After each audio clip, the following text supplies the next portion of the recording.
Incumbent Mayor Dick Mavis faced Republican challenger Matt Starr in the October 1st debate in Thorne Performance Hall at Mount Vernon Nazarene University.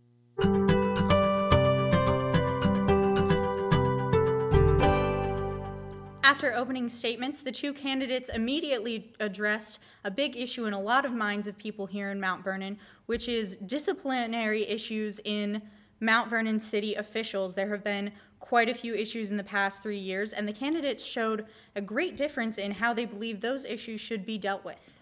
In the past, the administration has not held the department heads accountable, and they have not held their staff accountable.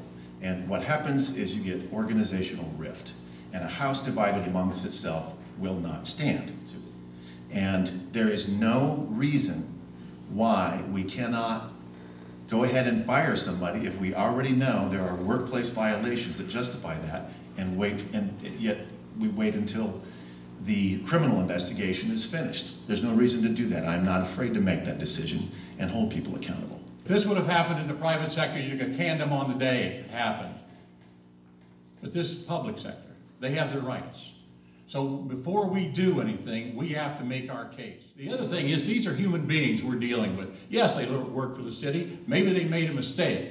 But we have to deal with them as human beings. We treat them fairly. We give them the opportunities. In the end, we will make the right decision. If it is salvage the employee or terminate the employee, that's what will be done, and we're taking the right path. Ask any employee, and they're going to want to see that their friends get help before they get in trouble. Most of these cases are preventable. The two candidates also discussed balancing the Mount Vernon city budget. The biggest problem with the budget is that we don't know what performance is really in areas of safety, quality, and productivity. I think it's time we bring in some business standards and start taking some measurements. I want to know, how long does it take to put in a water tap? How long does it take to go fill a pothole? Depends on how big the pothole is.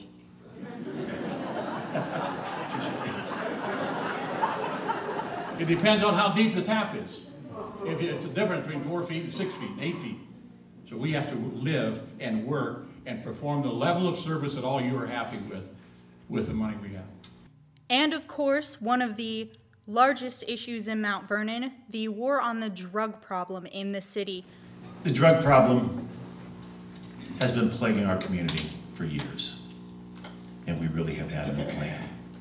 It is to the point now where it's actually created what I would call a hope deficit.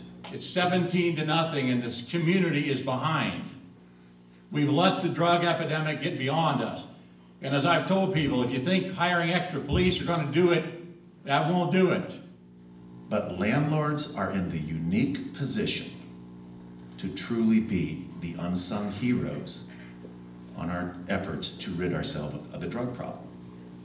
They are not out front. They are behind the scenes. They know that if they look at an application and it's shady, it's not going to work, I'm going to have to go another month until I can collect a paycheck, but that's the sacrifice I'm going to make because it's the right decision. We don't want traffickers in our community. It's not going to work. What I want to see is 17,000 pairs of eyes. I want you all to know your neighbors. I want you all to get out and pay attention to what's going on, what kind of cars they drive, what's regular in the neighborhood. If we have people who will call in and say, I think there's something happening, I see something happening, it's like see and tell. I think that works. Overall, it was a great turnout, and it was wonderful to see these two candidates come together and debate these issues in a civil manner. It will be interesting to see how the rest of their campaigns pan out and what the result is on November 3rd.